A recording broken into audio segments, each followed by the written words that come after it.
स्वागत है आपको एक बार फिर से मेरे YouTube चैनल पर। तो आज क्लास 11 के रसायन विज्ञान अभ्यास 5 में आज हम लोग पढ़ेंगे वाष्पन की क्रिया क्या है। तो पिछले वीडियो में हम लोग पढ़े थे क्रांतिक ताप, क्रांतिक आयतन, क्रांतिक दाब और गैसों का द्रवण पढ़े थे। यदि उस भाग का वीडियो आप नहीं देखे होंगे तो प्लेलिस्ट में वीडियो है, वहां से जाकर के उस भाग का वीडियो आप देख सकते हैं। तो इस भाग में आज क्या पढ़ेंगे, वाष्पन की क्रिया क्या है और वाष्पन की दर को जो है प्रभावित करने वाले कारक कौन कौन से होते हैं। तो सबसे पहले जो है यहाँ पर हेडिंग को नोट कर लीजिए, वाष्पन की क्रिया। तो वाष्पन की क्रिया क्या है। वाष्पन नाम से ही वाष्प है, वाष्प बनाना है। तो वाष्पन की क्रिया कैसे होता है, तो यहाँ लिखेंगे वाष्पन की क्रिया जो है, पहले हेडिंग को नोट कर लीजिए, वाष्पन की क्रिया। अब यहाँ पर वाष्पन की क्रिया क्या होता है, जिन अणुओं की जो गतिज ऊर्जा होती हैं वह अधिक होती हैं। जिन अणुओं की गतिज ऊर्जा क्या होती हैं, अधिक होती हैं, उनके मध्य में लगने वाले जो आकर्षण बल को क्या करते हैं, तोड़ करके द्रव की सतह को क्या कर देते हैं, छोड़ देते हैं और वाष्पन की क्रिया कहलाती हैं। मतलब वह वाष्प अवस्था में बन जाते हैं। वाष्प अवस्था में कब बनते हैं, मतलब जिन अणुओं की जो गतिज ऊर्जा होती हैं वह अधिक होती हैं और उनके मध्य जो है आकर्षण बल क्या होता है, तोड़ करके वह द्रव को जो सतह को छोड़ देगा और किस में बदल जाता है, वाष्प में बदल जाता है। इसी को क्या कहा जाता है, वाष्पन की क्रिया कहा जाता है। तो अब यहाँ पर इसका उत्तर को अपने कॉपी में लिखते चलिएगा साथ में। तो यहाँ लिख लेंगे, जिन अणुओं की गतिज ऊर्जा, जिन अणुओं की गतिज ऊर्जा गतिज ऊर्जा क्या होती हैं, अधिक होती हैं। गतिज ऊर्जा जो है अधिक होती हैं, अधिक होती हैं उनके, देखिए होती हैं वे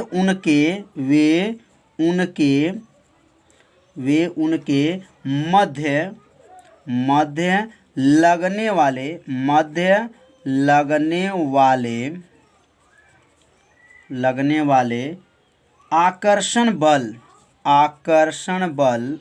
वाले आकर्षण बल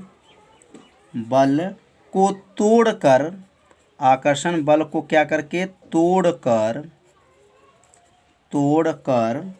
द्रव की सतह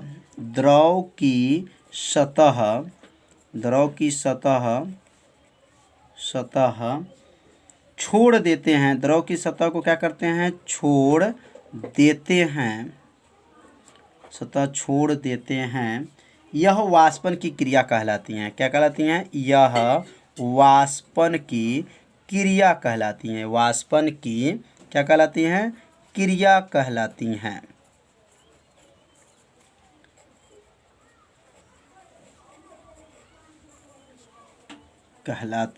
कितना आसान है।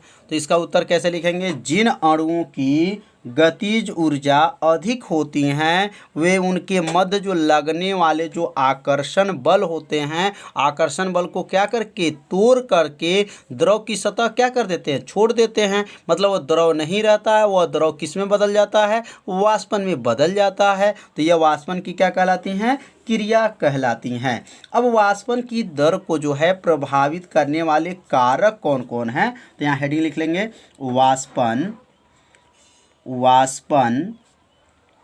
की दर को प्रभावित करने वाले कारक।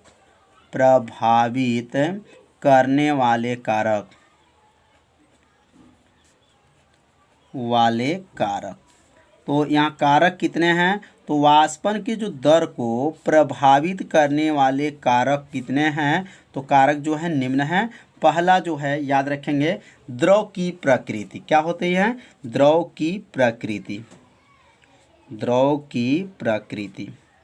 तो यहाँ लिख सकते हैं नीचे कि वाष्पन की दर को प्रभावित करने वाले कारक जो है निम्न है। निम्न मतलब यहाँ नीचे पहला समझेंगे। अब द्रव की प्रकृति, जिन द्रवों के अणुओं के मध्य जो है दुर्बल आकर्षण बल होता है वह आसानी से क्या हो जाता है, आक्सीकृत हो जाता है। मतलब आक्सीकृत होने के लिए उसके अंदर जो दुर्बल अगर आकर्षण बल है प्रबल रहता है तो वह जो है आसानी से वाष्पीकृत नहीं होता है, लेकिन दुर्बल आकर्षण बल रहता है तो वह आसानी से क्या हो जाता है, वाष्पीकृत हो जाता है। तो द्रव की प्रकृति के आगे लिख लेंगे कि जिन द्रवों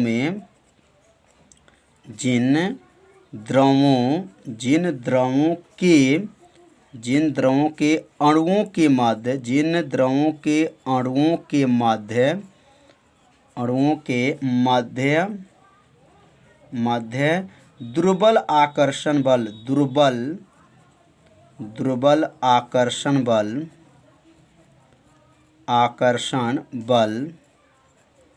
दुर्बल आकर्षण बल होता है।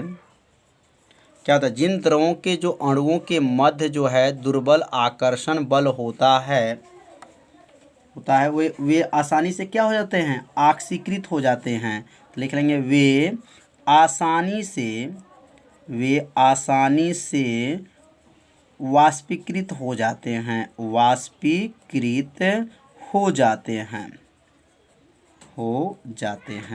तो पहला जो प्रकृति समझ में आ गया होगा कि द्रव की प्रकृति क्या है। तो द्रव की प्रकृति मतलब जिन द्रवों के अणुओं के मध्य जो है दुर्बल आकर्षण बल क्या होता है, दुर्बल आकर्षण बल होता है तो वे आसानी से क्या हो जाते हैं, वाष्पीकृत हो जाते हैं। अगर यहाँ पे प्रबल आकर्षण बल रहता तो आसानी से जो है वाष्पीकृत नहीं हो पाते हैं।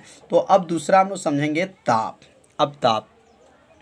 तो अब यहाँ ताप लिखेंगे। अब ताप पे क्या होता है, टेम्परेचर इसको कहा जाएगा। तो द्रव के जो वाष्पन की जो है वाष्पन की दर को प्रभावित करने वाले कारक में दूसरा क्या है, ताप। मतलब ताप बढ़ाते हैं, ताप बढ़ाने पर वाष्पन की दर भी क्या होता है, बढ़ता है। तो याद रखिएगा जो ताप बढ़ेगा तो वाष्पन की दर क्या होगा, बढ़ेगा। तो यहाँ लिखेंगे ताप बढ़ाने पर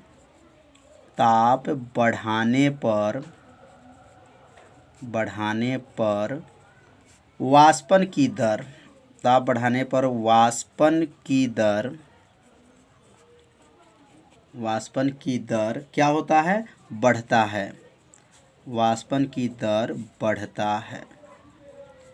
तो मतलब ताप जब बढ़ाएंगे तो वाष्पन की क्रिया क्या होगा, बहुत तेज़ी से होगा। मतलब ताप बढ़ेगा तो वाष्पन की दर भी क्या होगा, बढ़ेगा। ताप घटेगा तो वाष्पन की दर भी क्या होगा, घटेगा। तो यहाँ लिख सकते हैं ताप घटाने पर, ताप कम करने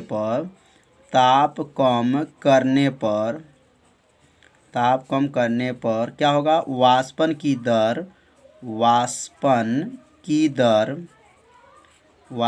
दर क्या होता है, घटता है। वाष्पन की दर क्या है, घटता है। तो ताप बढ़ेगा तो वाष्पन की दर बढ़ेगा, ताप कम करने पर वाष्पन की दर क्या होगा, घटता है। अब तीसरा जो है इसकी प्रकृति क्या है, द्रव के सतही क्षेत्रफल।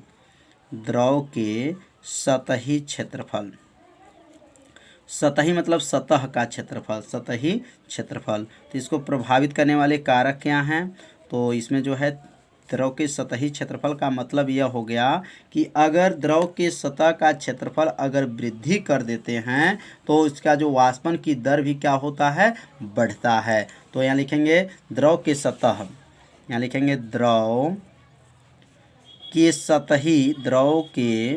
सतही क्षेत्रफल, द्रव के जो सतही जो क्षेत्रफल है, माना सतह का जो क्षेत्रफल है, सतह का क्षेत्रफल में वृद्धि कर दिया जाए।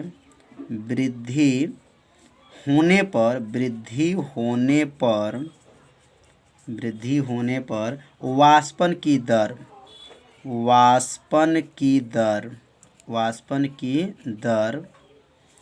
बढ़ता है। वाष्पन की दर क्या होता है, बढ़ता है। कैसे बढ़ता है, आप दो बर्तन ले लीजिए और एक बर्तन जो है जैसे मान लीजिए आपका जो है गोलाकार में, जैसे मान लीजिए एक बेलनाकार है, इसमें ले लीजिए और एक जो है गोलाकार ले लीजिए बर्तन, और इसमें जो है द्रव रखिए, इसके अंदर क्या रखिए, द्रव रखिए।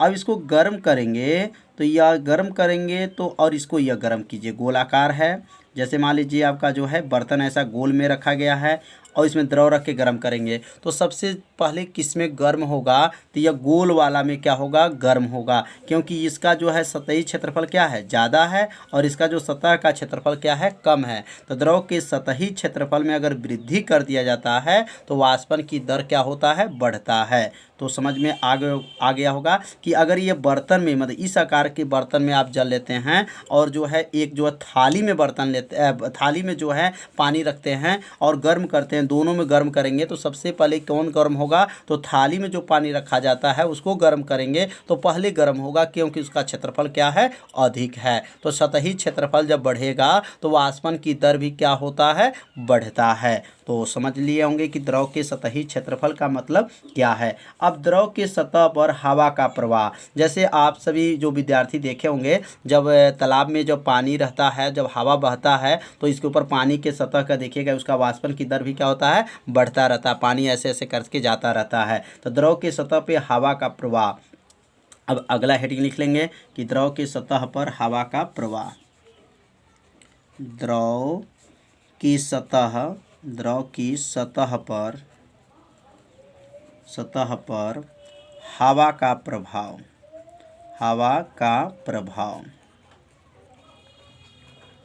तो द्रव की सतह पर हवा का क्या प्रभाव है, तो लिखेंगे कि द्रव की सतह पर जब तेज हवा प्रवाहित करने पर जो वाष्पन की जो दर होती है वह बढ़ जाती हैं। वाष्पन की दर क्या होती हैं, बढ़ जाती हैं। यहाँ लिखेंगे द्रव की सतह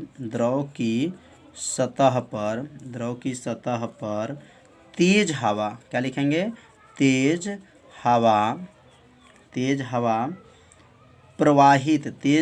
प्रवाहित करने पर वाष्पन की दर क्या होती हैं, बढ़ जाती हैं।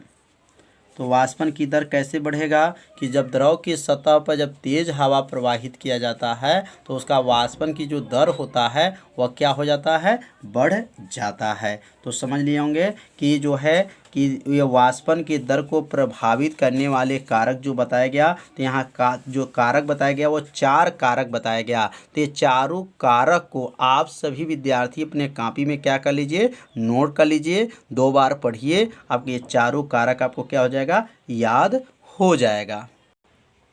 तो आज का पढ़ाई कैसा था, आप सभी विद्यार्थी जरूर कमेंट कीजिएगा, वीडियो को लाइक कीजिएगा। चैनल पर यदि पहली बार आए होंगे तो चैनल को सब्सक्राइब और घंटी दबाना मत भूलिएगा, क्योंकि यह लाइव क्लास आपके लिए ही चलाया जा रहा है। तो आज का पढ़ाई जो रहेगा इतना ही रहेगा, मिलते हैं अब अगले भाग में, तब तक के लिए सभी विद्यार्थियों को नमस्कार।